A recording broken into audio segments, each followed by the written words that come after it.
Sveiki gerbėmėjai. Epizode Manipuliacija 39 prašiau pakomentuoti, kad galėtumėm pratęsti diskusiją. O diskusija buvo apie šūkį Lietuva lietuviams. Ir aš su vienu draugu sakau, kaip tu žiūri į šūkį Lietuva lietuviams? Sako, negeras šūkis, labai nacionalistinis. Sakau, kodėl? Todėl, kad jisai skamba kaip Lietuva tik lietuviams. Sakau, ne, žodį tik tu įdėjai pats. Ir čia yra tapatumo klausimas, kuom tu save laikai. O jeigu jį pavadinti nacionalistiniu, tai žinokit, kiekvienas nacionalistas yra patriotas, bet ne kiekvienas patriotas yra nacionalistas.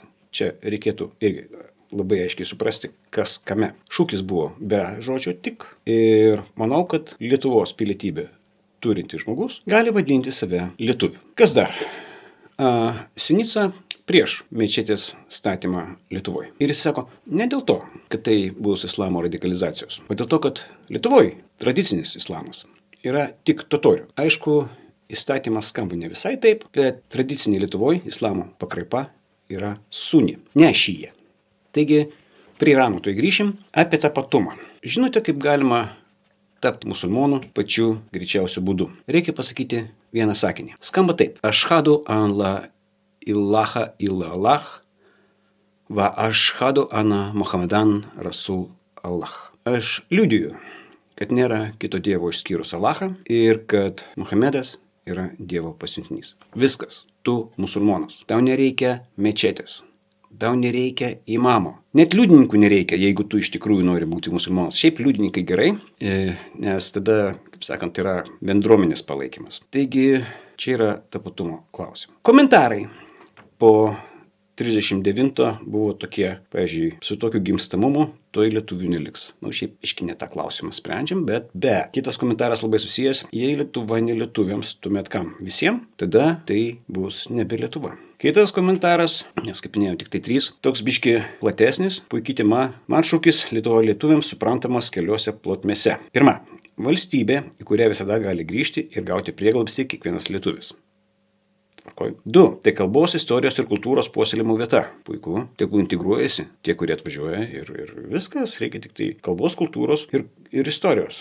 3. Tai nesumenkina ir neapibrėžia, kad Lietuvoje gyvenančių kitų tautų tikėjimų ir netikėjimų teisių ir gyvenimo kokybės menkinimą. Taigi nieks nieko nemenkina, bet kažkas nori būti sumenkintas. Tiesiog tam, kad užsigautų. Taigi, šiandien pagrindinė tema tai Izraelio, Jungtinių valstijų ir Irano karas. Po biškį kai kam tai pastumė į šoną kitas temas. Vidinės ir išorinės ir galbūt karo Ukrainoje tema tampa netokia aktuali. Bet aktualumas nesumažėjo. Paliaubos liktai nepaliaubos, liktai ugnė atidengė, liktai dėrybos eina, liktai neina.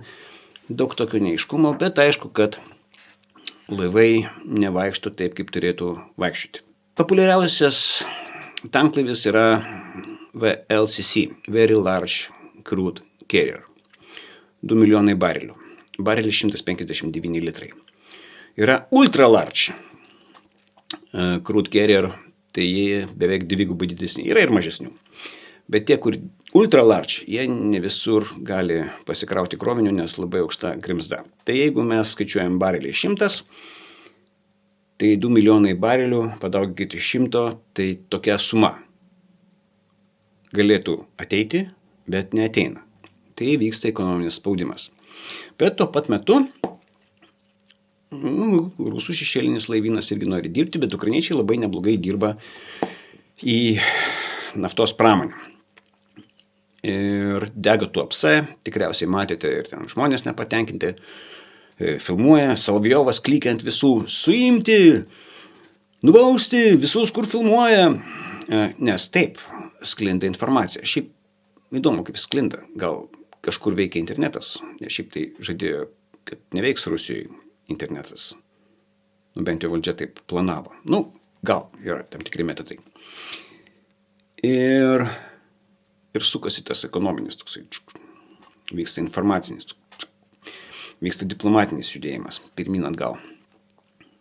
Ir mes išgirstam dar vienus naratyvus, kad rusai jau šią vasarą užpuls Baltijos šalis.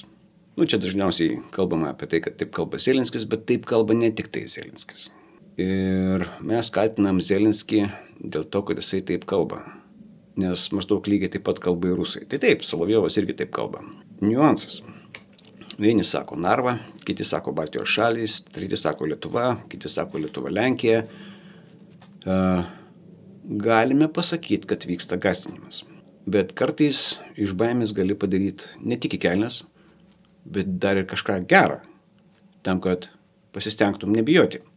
O nebijo tas, kuris yra pasiruošęs. Tai pradėkim ruoštis ir viską čia mes sutvarkysim. Bet vieni sako, mes nepasiruošę ir niekada nebūsim pasiruošę, tai ir nėra čia ko ruoštis, ta prasme, bėkim į užsienį.